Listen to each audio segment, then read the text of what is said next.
Sutcliffe's confession is detailed, chilling, and disturbingly matter-of-fact. He admits to 13 murders and 7 attempted murders.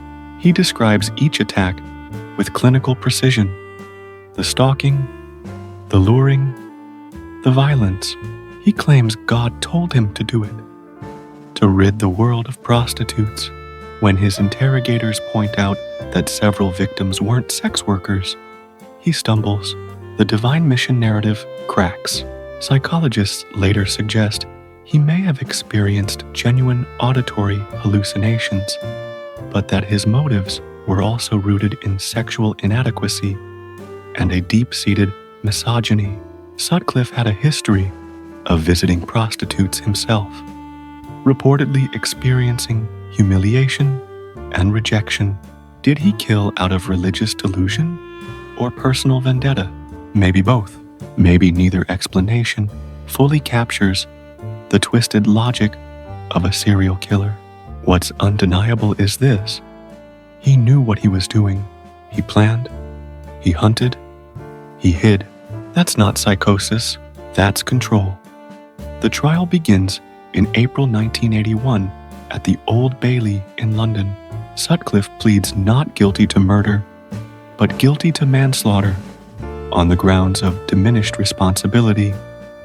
Essentially, he wants the jury to believe he's insane. His defense presents psychiatric evidence of paranoid schizophrenia.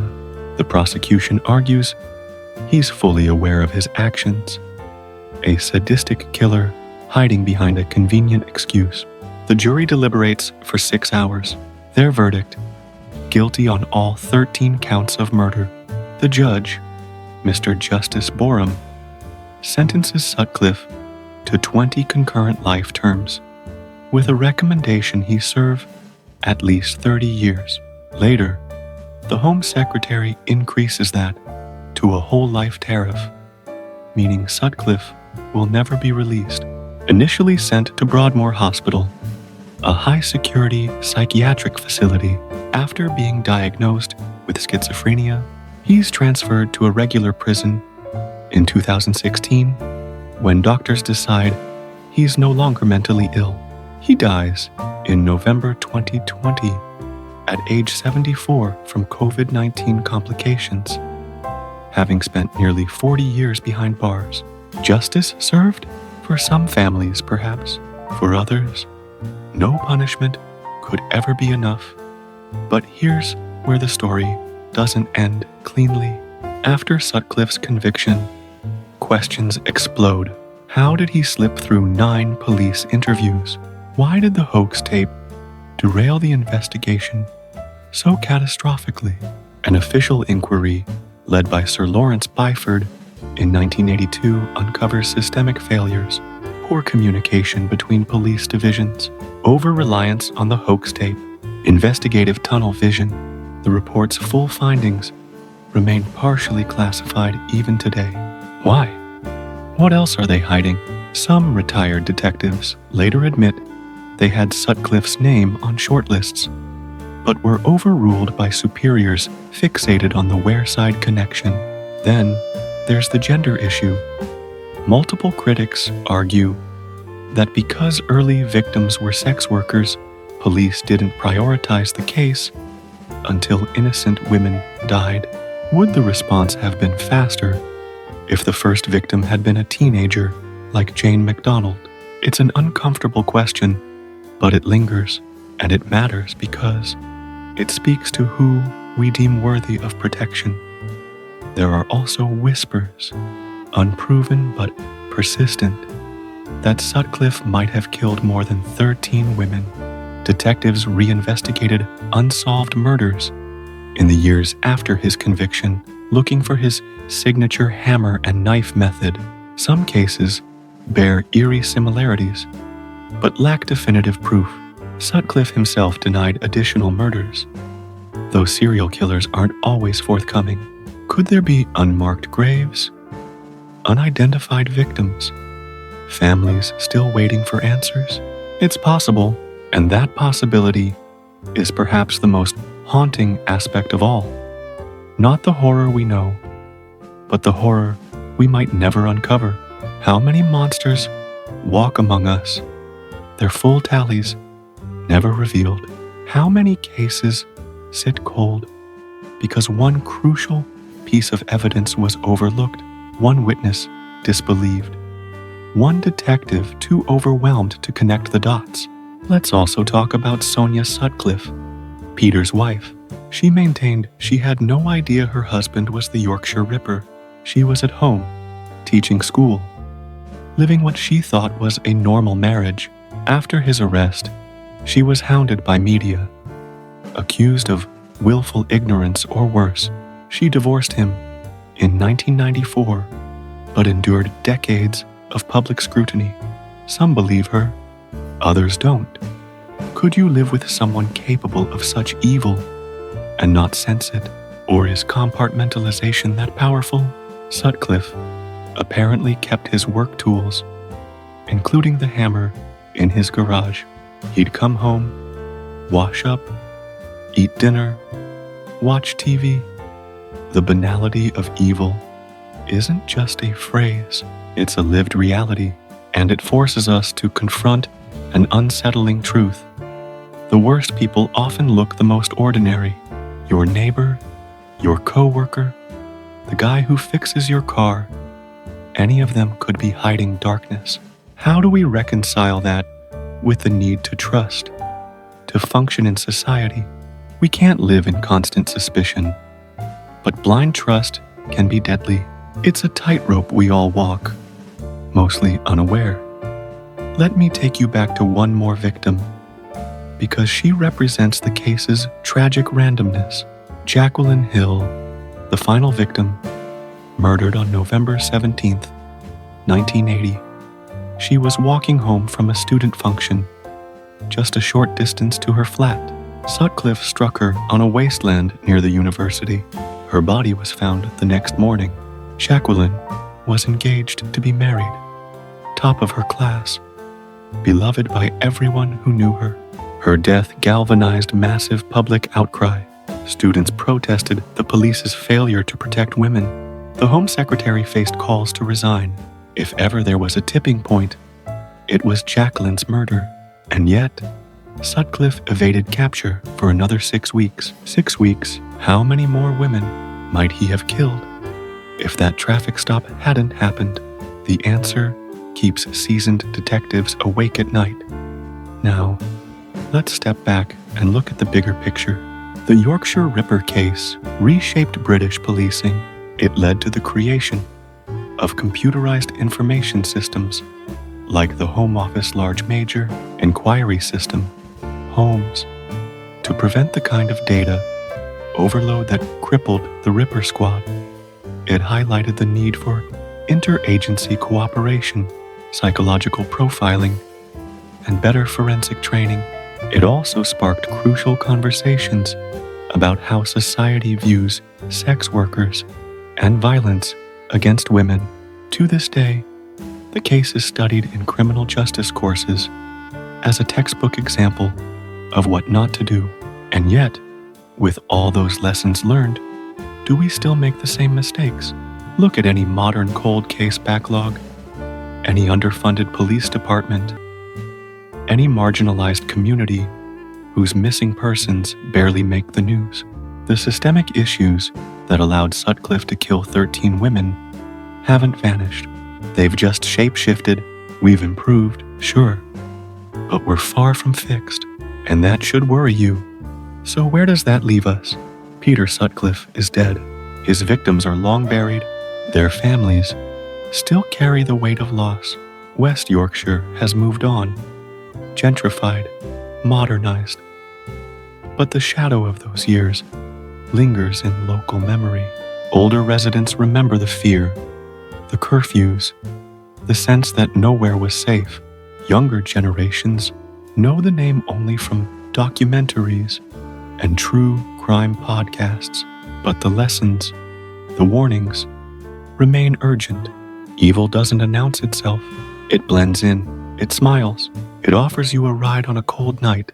And the systems we build to stop it are only as strong as our willingness to fund them to listen to overlooked voices, to act with urgency, no matter who the victim is. The Yorkshire Ripper case isn't just history, it's a mirror reflecting our vulnerabilities, our biases, our failures. Look into it honestly, and you'll see cracks we've yet to repair. In the end, cases like this remind us of something fundamental. Evil doesn't always announce itself with fanfare, and truth can slip through our fingers, even when it's staring us in the face. Peter Sutcliffe walked free for 5 years, not because he was a criminal mastermind, but because the system designed to catch him buckled under its own weight. 13 women paid the price for that failure. 13 families were shattered, and countless others live with the scars of terror he inflicted on an entire region. We can study the case, learn from the mistakes, honor the victims by doing better, but we can't undo the horror, and that's the haunting reality we're left with. Some damage is permanent, some questions never fully answered, and some monsters hide in plain sight until it's far too late. If this story left you haunted, don't stop here. Subscribe, because we're diving deeper into the cases that shook the world. Next up, we're unraveling the Golden State Killer, a predator who terrorized California for decades before DNA technology finally unmasked him. Hit that bell so you don't miss it. Drop a comment with your thoughts on the Yorkshire Ripper case. What shocks you most? And if you know someone fascinated by true crime, share this with them. Let's keep chasing the shadows together, because the only way to confront evil is to refuse to look away. Thanks for watching, and I'll see you in the next one. A freezing October night in 1975, Leeds, England. A woman named Wilma McCann kisses her 4 children goodnight, pulls on her coat, and steps out to earn some money the only way she knows how. She's walking along a dimly lit road when a vehicle slows beside her. The driver seems friendly enough, offers her a ride. She climbs in, and that decision, that single moment of vulnerability, becomes her last. By morning, Wilma's body will be discovered on a playing field, bludgeoned and stabbed 15 times. Her killer, a man who'll terrorize northern England for 5 more years, murdering 12 more women while police fumble in the dark. Today, we're diving into the Yorkshire Ripper case. Not just the bloodshed, but the staggering investigative failures, the psychology of a man who believed God told him to kill, and the overlooked clues that could have stopped him after victim number 2. Stick with me, because what you're about to hear will make you question everything about how we hunt monsters. Let's rewind to 1975. Northern England, particularly West Yorkshire, is a landscape of industrial towns. Leeds, Bradford, Halifax, places where working-class families grind out livings in textile mills and factories. The economy's struggling, unemployment's rising, and for some women, survival means walking the streets at night. Prostitution isn't glamorous here. It's desperation wrapped in fishnet tights, and someone's hunting these women. Wilma McCann is the first we know about. 38 years old, mother of 4, struggling with alcoholism and poverty. On October 30th, after a night of drinking, she's attacked near her home. The injuries are savage. 2 blows to the head with a hammer, then 14 stab wounds to her neck and abdomen. This isn't a robbery gone wrong. This is rage. This is personal. But to whom? Police initially assume it's an isolated incident, maybe a client turned violent. But then, 3 months later, it happens again. Emily Jackson, 42, another sex worker, found in Leeds. 51 stab wounds. The brutality escalates. And here's where the pattern starts screaming at investigators. Both women, similar backgrounds, similar locations, similar weapon, a hammer followed by a knife, yet the investigation sputters. Why? Because in 1976, British police forces operate in silos. No central database, no computer cross-referencing, just paper files and gut instincts. And frankly, society doesn't scream too loudly when the victims are women selling their bodies to survive. It's an uncomfortable truth, but it matters. The lack of urgency in those early days costs lives. Let me introduce you to Irene Richardson, 28 years old, found dead in February 1977. Then Patricia Atkinson, 32, April 1977. Jane MacDonald, 16, June 1977. Wait, did you catch that? 16. Jane isn't a sex worker. She's a shop assistant, walking home from a night out with friends. Suddenly, the case explodes into the national consciousness, because now it's clear. This killer isn't just targeting prostitutes. He's targeting all women. Panic ripples through Yorkshire.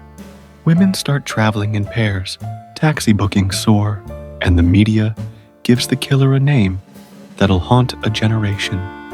The Yorkshire Ripper, evoking Jack the Ripper's Victorian terror, but transplanted to modern Britain. The name sticks, the fear spreads, and the killer? He's just getting started. Now, let's talk about the man behind the horror, Peter William Sutcliffe, born 1946 in Bingley, West Yorkshire. To his neighbors, he's unremarkable, a truck driver for an engineering firm, married to a woman named Sonia, a school teacher. They live in a modest house in Bradford. Peter's quiet, polite, a bit odd maybe, but harmless. He keeps a beard, dresses neatly, shows up to work on time. His co-workers describe him as a loner who occasionally makes dark jokes. But here's the thing about monsters. They don't wear signs. Sutcliffe's public mask is so ordinary that even when police interview him, and they will, multiple times, he slips through their fingers like smoke. What's happening inside his head, though? That's where the darkness lives. Sutcliffe later claims, and whether you believe him is your choice, that he hears voices, specifically God's voice, commanding him to cleanse the streets of prostitutes. He says it started in 1967 when he worked as a gravedigger and heard a voice emanating from a grave. Psychologists will debate this for decades. Genuine psychosis or calculated excuse. Either way, his method is chillingly consistent. He prowls red light districts in his car or van, sometimes a Rover, later a Sunbeam Rapier. He approaches women, often posing as a client. Once he gains their trust, maybe offers a ride, maybe just strikes up a conversation, he leads them to a secluded spot. Then, without warning, he strikes a ball-peen hammer to the skull, often multiple blows to ensure incapacitation. Then the knife comes out, frenzied stabbing, usually to the torso and abdomen, sometimes the genitals. The violence is overkill in every sense. It's not just murder, it's obliteration. And after each attack, he calmly drives away, cleans his tools, goes home to Sonia, and slips back into his mundane life. How does someone toggle between these realities? That's the question that haunts investigators, and should haunt you. By mid-1977, the body count is rising, and West Yorkshire police are under crushing pressure. They establish a dedicated Ripper squad, led by Assistant Chief Constable George Oldfield. Oldfield's determined, but he's also heading the largest manhunt in British history, with 1970s resources. Think about that. No DNA databases, no CCTV networks, no cell phone tracking, Just witness statements, tire tracks, and hope. The squad interviews over 300,000 people. They collect thousands of written statements. They're drowning in information, but starving for clarity. And here's where it gets infuriating. Sutcliffe's name appears in those files multiple times. He's interviewed 9 times during the investigation. 9. Why doesn't he get flagged? Because the system's overwhelmed. Because detectives are chasing false leads.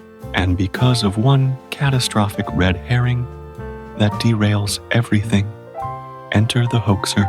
In 1978 and 1979, police received letters and an audio tape from someone claiming to be the Ripper.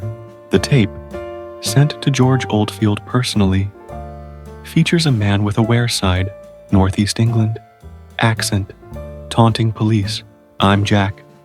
I see you're still having no luck catching me." Oldfield becomes obsessed. The voice is analyzed, the accent traced to Sunderland. Police divert massive resources to Northeast England, convinced the Ripper hails from there. They even play the tape on television, asking the public to identify the voice. Here's the problem. It's fake. The real Ripper, Peter Sutcliffe, is from West Yorkshire and has a Yorkshire accent. The hoaxer, eventually identified in 2005 as John Humble, wastes years of investigative effort. While police chase shadows in Sunderland, Sutcliffe kills again and again. Josephine Whittaker, 19, May 1979, not a sex worker. Barbara Leach, 20, September 1979, a university student. The random nature of the later victims amplifies the terror. No woman is safe. Can you imagine living through that? Every shadow a potential threat, every stranger a possible killer. Let's pause for a moment and think about the victims beyond the statistics. Take Jane MacDonald, the 16-year-old I mentioned earlier. She spent her last evening dancing with friends, laughing, alive. Her father, Wilf, afterward, said the family never recovered. They existed in a state of perpetual grief. Or consider Jacqueline Hill, 20, a student at Leeds University, murdered in November 1980. She was studying probation studies, hoping to help rehabilitate offenders. The irony is gutting. These weren't just bodies on a slab. They were daughters, sisters, friends, futures stolen, and their families had to watch as the investigation stumbled, year after year, the Ripper remaining a ghost. Wilma McCann's children grew up without a mother. Emily Jackson's family endured whispers and judgment because of her profession. The human cost of Sutcliffe's rampage extends far beyond 13 graves. It's generational trauma, communities scarred, and a collective loss of innocence for an entire region. Does society remember that when we sensationalize these cases, or do we just chase the thrill of the hunt? Now, back to the investigation's breaking point. By late 1980, the Ripper Squad is desperate. They've checked over 5,000 vehicles, investigated countless suspects, but Sutcliffe keeps evading them.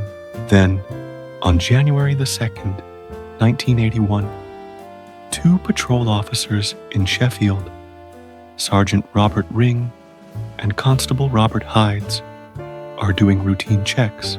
They spot a Rover with false number plates parked in a secluded area. The driver, Peter Sutcliffe, he's with a young woman, Olivia Rivers, a sex worker. The officers bring him in for questioning about the plates. Sutcliffe seems calm, cooperative, but Sergeant Ring has a gut feeling. Something's off.